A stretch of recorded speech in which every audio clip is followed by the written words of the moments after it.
Priya is hosting a poetry club meeting this week and plans to have fruit punch and cheese for the meeting. She's preparing 8 ounces of fruit punch per person and 2 ounces of cheese per person, including herself. There are 12 people in the club. A package of cheese contains 16 ounces and costs $3.99. 1 gallon jug of fruit punch contains 128 ounces and costs $2.50. Let P represent the number of people in the club, F represent the ounces of fruit punch, C represent the ounces of cheese, and B represent Priya's budget in dollars. Select all of the equations that could represent the quantities and constraints in the situation. Whew. All right, so we're going to have to go one by one for this. Okay, so F is the number of ounces of fruit punch. Okay, so if everybody gets 8 ounces per person, right? Per means we're multiplying here, right? So 8 ounces per person times 12 people, that's going to give us a total of, what's 8 times 12? Yeah, that's going to give us 96 ounces. So that means we need to have at least 96 ounces available so that everybody gets 8. So this equation works. I'll do it over here. Okay, C. Well, C is the number of ounces of cheese. And that's 2 times $3.99. Ooh. Why are we going to multiply the price of the cheese times 2 to get the number of ounces? Like, what if we had, okay, 2 times $3.99? Well, first of all, that right there, that's a fixed number. That's $7.98. But C, that's a variable. So that is changing. That means C can only be equal to $7.98 every single time. That doesn't make sense. Okay, what about equation C?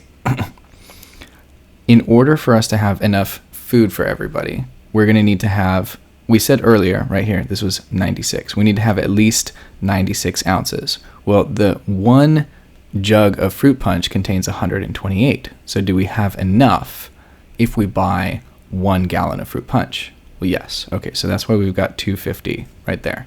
And then in order to have enough cheese for everybody, okay, so there's 12 people and everybody gets 2 ounces of cheese. So that means we need to have a total of 24 ounces of cheese, right? So 24 ounces of cheese.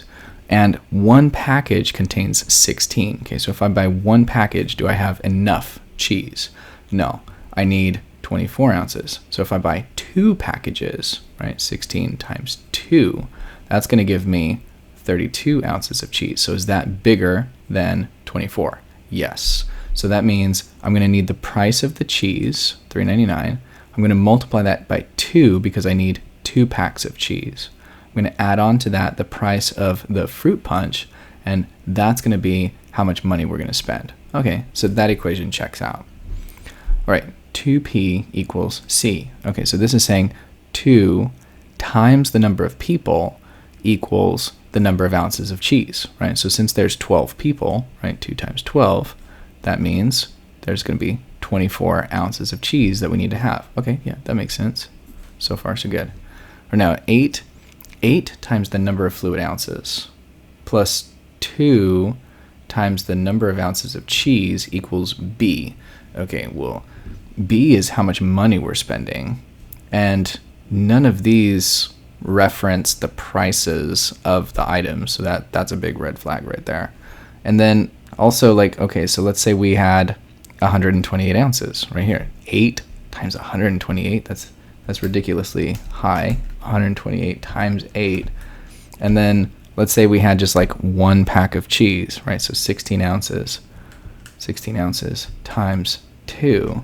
Our budget is going to be, what happened here? Oh, I got this extra parentheses in here. Let's fix that. All right. I'm going to $1,056 for buying 1 package of, or 1 gallon of juice and 1 pack of cheese. No, that's crazy. This equation does not check out. All right, so only A, C, and D worked.